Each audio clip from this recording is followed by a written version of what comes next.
are listening to the Space-Tastic Mysteries podcast. We are in week 10 of Anna Gale Line's latest novel, The Lightyears, involving a Mobile Alliance surgical hospital battling an epidemic at the front lines of the Freedom Alliance Crimson Fleet War. This is episode 10, The Trip. If you have not subscribed, do so now, and if you are on YouTube, hit the bell to be notified of new episodes. And that brings us back to Project Sierra-Lima-Tango, because as a part of it, a team was assigned to Kilo-Ait to observe.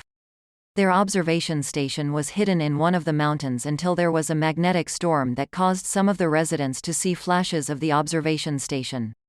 Like when you are at home during a thunderstorm and the power is out and you see flashes of the room when lightning strikes, Jessa wondered, looking at me.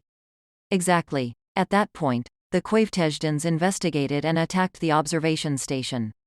That is when my team and I were brought in to do our own investigation and tend to the wounded. Unfortunately, that is the mission that got me captured.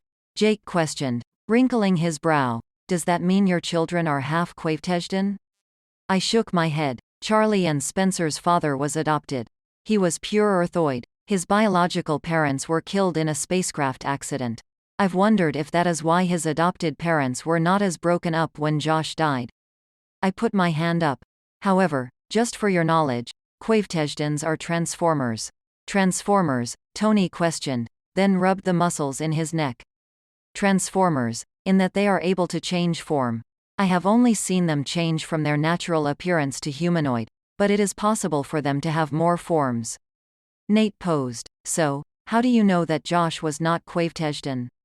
A DNA test, and there are certain instances that a Quavetezhdan cannot transform or stay in a transformed state. One is when they are sleeping and the other is in more intimate settings. Everyone was silent for a moment. I understand we are saving everyone inflicted by this disease, but I find it hard to care about a race of people who tortured me in such horrific ways. I will, of course, but I find it difficult. Zebby spoke up, of course, you do. But you are not going to want to make that trip to Kilo-Ait anytime soon. There is a bounty on your head of $1 trillion to bring you back there, so they can kill you. Where did you hear this from? One of our team members on Kilo-Ait. He said he overheard it at an island committee meeting as he is posing as one of their guards. Okay, Jake stated, looking over at me, so going to Kilo-Ait is out of the question. I shook my head and said with grave deliberation, no, we are still going.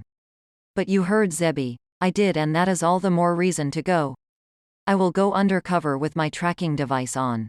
If you are coming with me, you are going to want to go in disguise as well, because I am suspecting they know who you are too. I don't see how. Zebby interjected. I would listen to Danny. She is right. There have been mutterings about putting a bounty on your head too if you back her. And from what I have seen, you are going to back her. If I am going to back her? I am her partner on this one. Nate put his hand up to stop Jake. Man, back up and start that sentence again. Jake appeared confused, searching Nate's eyes, before he nodded. Of course, I back her. She is not only my partner but the love of my life. Nate put up his thumb. I rolled my eyes and insisted, I will go alone undercover to Kilo-Ait. I know these people. I understand these people, and frankly, putting up with, gesturing to Jake, this walking on eggshells thing is not helping our case. No, persisted Jake. I understand what you are saying, but I also know that you have been captured on this planet before. I know that these people are out for blood, and I know you need. I shot him a warning look. Come, don't come. I am leaving at 5 o'clock tomorrow. I will be back in a few days because I do not want to give Shaw the idea that I am leaving him in charge of the Lightyears permanently. That man already thinks that the chief surgeon position should have been his. I don't see how, as in he was never on my radar when I was selecting the chief surgeon. Yeah, that's not happening. He is too arrogant for me, Jake responded. That is my position, and I am determined to show everyone why I was the best choice. Once we wrapped up the conversation, I turned to Graham and decided, I am going to have one of the doctors do face masking on both Jake and me. But can I ask you a favor while you are here? Graham nodded. Then he agreed. I will watch the children. I nodded. Zariah will help you. She is very responsible, but I think she is too young to watch the whole lot on her own. What are you going to do about Peter? I am going to get to know him. If he is my brother, my flesh and blood, I owe him that. It is not his fault that our parents are. I tilted my head to the side and pressed permission to bring a psychiatrist, no, a neuroscientist in on this case. Reason? Our parents did an abrupt change. Now I want to know whether that is due to their conditions, something they are being given, or is this just the way they are? I need to know if I am going to have that abrupt change as well. He nodded and agreed. Okay, but you are going to want Brianna, your sister. She is a neuroscientist who I am sure has skin in the game. I don't know. You are already involved with your parents and brother. You might as well take on the whole family. Hey, Graham, Jake interrupted. Can you have our people try to figure out who pieced together a recording that was sent to Danny? Graham turned to Jake. Is it a part of this case? Jake sputtered. No, I don't know, it could be. I was captured for 10 years, so maybe. He is referring to that personal recording I gave you after he was captured, I interpreted, tilting my head to the side. The one that ended up on the back burner because it is technically not part of a case. Graham nodded and returned, the one that we suspect is his mother. I put up my hand and said, let's not go there. That was a long battle that I do not care to relive, and that was before the captivity. I will say things that I will regret. I pushed back my chair and stood. I am going to my office now. I have to put things in place since I am going to be gone for a few days. I caught Graham's eye and added, I will contact Brianna. As him and Jake started to chat, I slipped through the sea of people to the nearest travel tram. The next morning, I slipped behind the helm of a spacecraft and went through my pre-flight checklist, waiting on Jake to join me. I went through it at least 4 times, wondering where Jake was. Did he get caught up in a meeting? At 0500? Incoming wounded? No, I would have heard the alarm. Overslept? Jake never overslept. He had 3 alarms set to make sure he woke on time. Where was he? Just when I was about to call him over my commlet, he brought a tray of food and orange juice into the cockpit. I thought you might be hungry. I brought those breakfast sandwiches you like and some orange juice. They are in spill-proof containers. That was nice of you, but you know I like to leave on time. It is 0445 hours. We have time to eat, and knowing you, you have already been through your pre-flight checklist, and with that medication you are on, I know that you are prone to hypoglycemic episodes. I want to make sure you are eating. I rolled my eyes and grabbed a sandwich. I put it to my mouth and bit into it. I am fine, and it tends to happen when the machine is out of the medications and does not refill for some reason. He nibbled on his own sandwich before returning. It doesn't matter. I want to make sure you are eating. You tend to forget everything when you are hyper-focused on something. I am only focused on our mission, to find out if this disease originated on Kilo-Ait. I am not looking for trouble. I ate some more of my sandwich. Just answers, however. I am guaranteeing that these people are not playing. If they capture us, pause to sip my orange juice, I will be back in captivity again. I would have never married Josh if I didn't have to, if my options had not been exhausted. They would have killed me, and without you, Zariah would have been raised by your parents. I understand you turned out all right, but I have to wonder how much of that was your father's doing rather than hers. He touched my hand and assured, we are in this together. We are going to come back to the kids safely because, I, for one, am not being captured again. I just got back. I saw myself strapped to a bed with someone coming at me with a syringe. I tried to speak. I tried to scream, but the words did not come out. I tried to kick and thrash around, but I could not move. Danny, are you okay? I barely heard Jake say. He shook my arm until I looked over at him. Are you okay? You were off in your own world for a few minutes there. I shook my head and muttered, I am fine. I finished my sandwich, then downed my orange juice.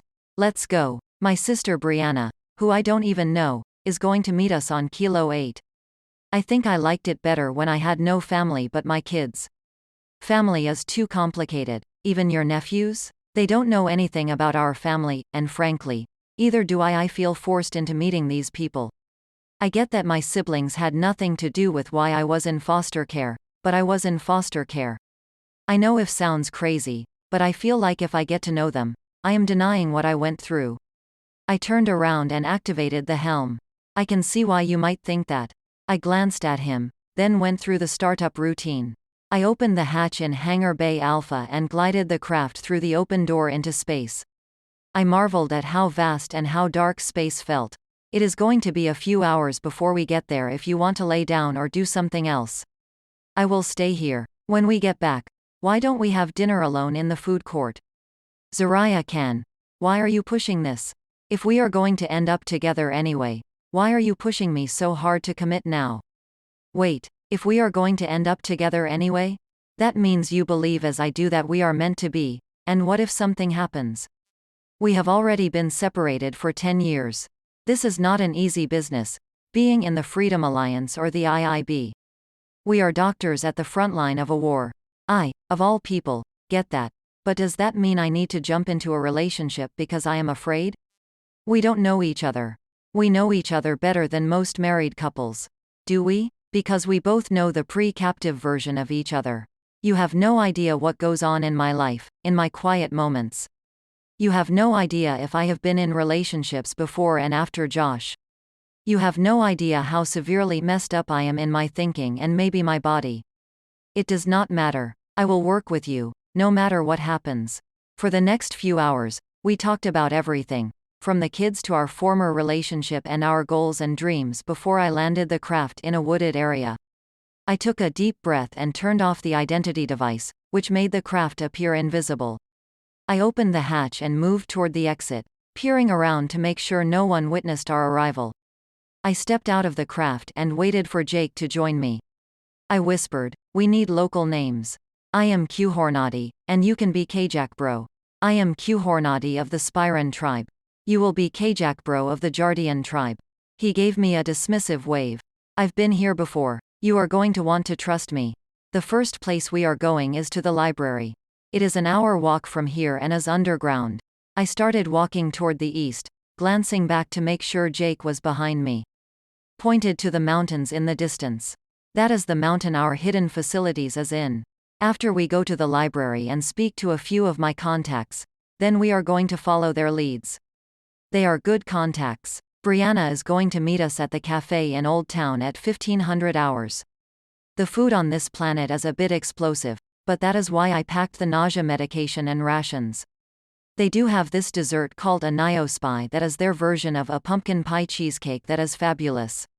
I used to survive on it and these pita sandwiches. Everything else made me sick to my stomach. What about this place is making you so nervous? You only do this much talking when you are nervous. I am here. You are in disguise. There is nothing to be nervous about. I was held captive here. I was in disguise when I was captured. We found you here too. You spent 10 years here. From what I understand from Graham, you were on the south side held in one of the mountain compounds, which is why you probably do not recognize this part of the planet. I was held on this planet too? How long have you known? Since I was captive. I saw you here. I had them scour the planet, trying to locate you, but it was hard to find you because you were in one of the mountains. When you came on board the Lightyears and didn't seem to remember the conversation we had, where you begged me not to marry Josh, I just let it go because I figured they drugged you so much that it erased that memory. I knew I felt you here. That is probably around the time I started to dream of you in vivid color. You are right. I don't remember it. I wish I did. We were held on the same planet. I wonder if that is significant. I don't know, but I know you thought if we banded together we could get out on our own. I knew that was not possible. If you would like to learn more about Anagail or to purchase her fiction and nonfiction books, go to anagaillines.com. That is ANAGAILLYNES.com. Right now you can buy 3 ebooks and get the 4th one free. There you can sign up for the newsletter to keep up to date on what is happening in the world of the Anagail Lines podcast, where she inspires people to take control of their lives, and her science fiction podcast, the Space-Tastic Mysteries podcast, to follow her on social media. It is Anagail Lines on Twitter, Lady Anagail on TikTok, Anagail Lines Artist on Instagram, at the Anagail Lines podcast on YouTube. You can join the Facebook page at Author Anagail. Thank you for listening and thank you for being you.